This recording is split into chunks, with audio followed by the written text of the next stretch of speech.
ways parents are unknowingly sabotaging their children. Let's talk about it. But first, if you're new to my page, hi, my name is April. I've been a kindergarten teacher for the past 15 years, but I'm moving my skill set online so that I can help more parents help their kids at home. Let's go. I'm going to tell you a quick teacher story. I'm going to break down exactly what's happening in this video and show you what the parent could have done better and what the teacher could have done better, because we're all here trying our best. I love bringing treats to my class. So one morning I got up extra early so I could go to the donut shop. 20 glazed donuts. So I'm passing out the donuts to the kiddos. They're all super excited, of course. I have one little boy and his mom who come in late. He sits down and I put a donut on a napkin on his desk in front of him. He took one look at that donut and crossed his arms and said, "I hate glazed donuts. I only like chocolate frosted with sprinkles." There's already a lot of important information in this video.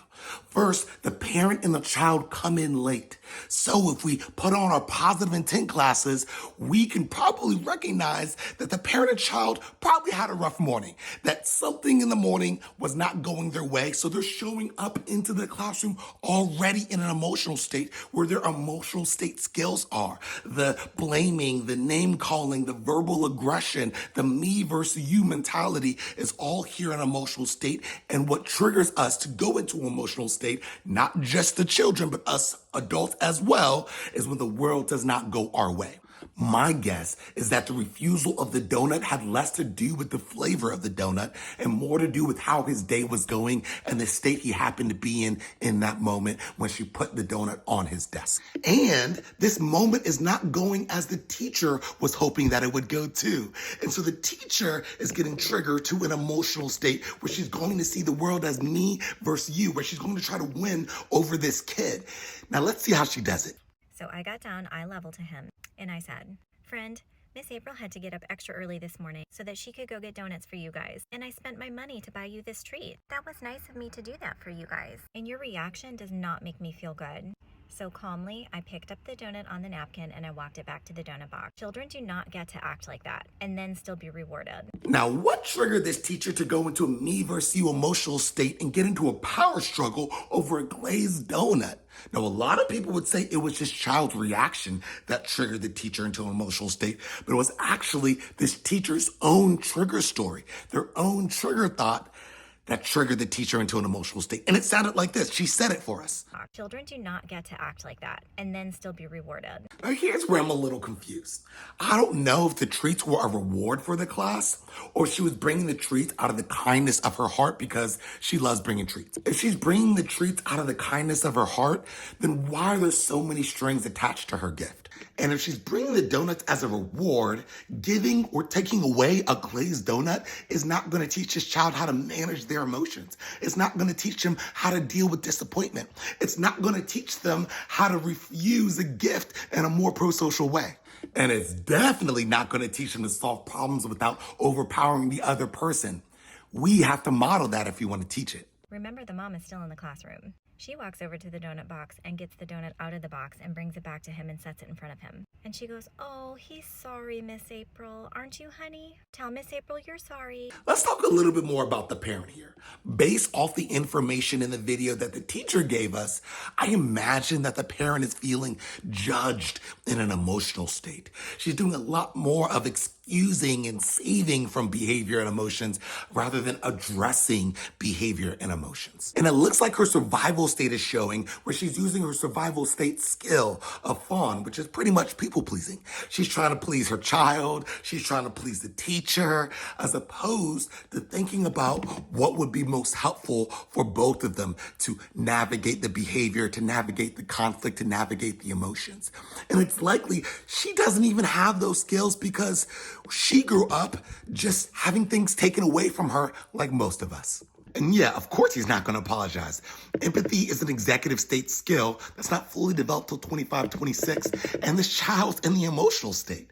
They don't have access to the skills here when they're down here. Which, of course, he didn't.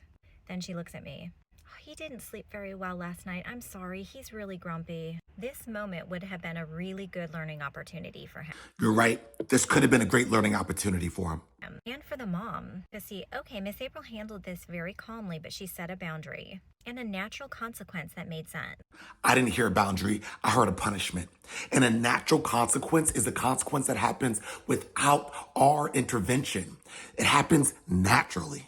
Now, if he smashed the donut in a fit of rage and then had to eat the smashed donut, that would be a natural consequence. If he swiped it off his desk and it got dirty, that would be a natural consequence. You taking it away from him is not a natural consequence. He screamed at me that he didn't like that donut. Well, he doesn't get to get the donut. But what she told him through her actions is that it's okay to act like that. You're still going to get rewarded. There is no consequence. Don't reward your child's bad behavior. Now, I'm going to tell you what to do instead.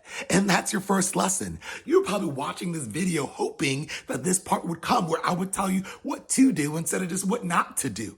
Nowhere in that story did the parent or the teacher help the child on what to do instead. And clearly, if you're still watching this video, that's what we all need. Now, as a teacher in this situation, we could have responded in a few helpful ways, depending on the child, depending on the moment, depending on what we want to teach a child in this moment. Here's one way. If you don't want the donut, say, no, thank you. Here's another way. You can choose to keep the donut on the desk, or you can throw it in the trash. It's up to you.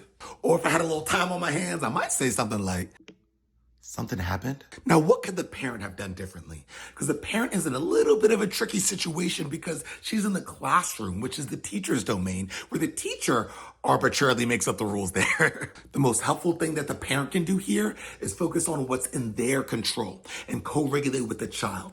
Maybe starting off with something happened, and help the child calm down and express what they're trying to say in a better way, rather than us just putting words in their mouth or trying to force a fake apology. And for this 5-year-old to have a shot at expressing themselves in a pro-social way, the adults need to be regulated up here in their brain so that they can guide and teach the child how to do that.